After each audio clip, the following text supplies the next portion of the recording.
السلام عليكم ورحمة الله وبركاته. مرحبا بكم بقناة المملكة الإخبارية. والآن إلى العناوين. عاجل، الجزائر تتخذ قرار خطير جدا اتجاه المغرب. والآن إلى التفاصيل.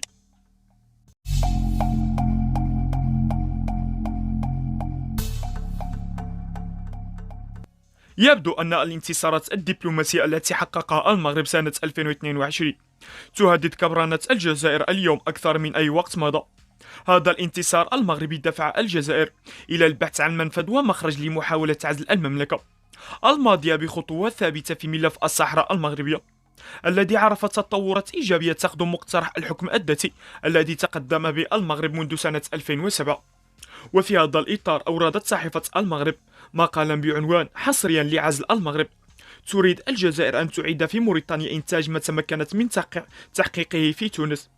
هذا المقال الذي اطلع موقع أخبارنا على مضامنه تضمن معطيات ترى من خلالها الجزائر الضغط على موريتانيا لتفرض سيطرة على نواكشوط، ثم لعزل الرباط في المنطقة المغاربية.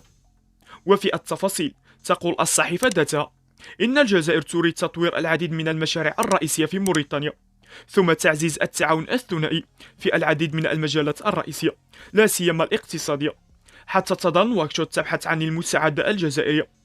المصدر نفسه عرض مشروعا يخص المجتمع الإنتاجي لشركة كيفياتال، وهي أول مجموعة جزائرية خاصة، لافتا إلى أن هذا المشروع يهدف عبره الكبرانات إلى بناء مجمع صناعي زراعي شبيه بالمجمع الموجود في ميناء بجاية، وهو أكبر مجمع لإنتاج زيت الطعام في الجزائر وتكرير السكر.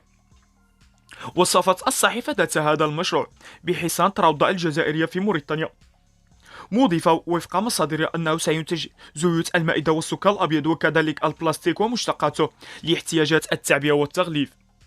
شكرا، هذا كل ما في الموضوع في قناة المملكة الإخبارية. إلى اللقاء.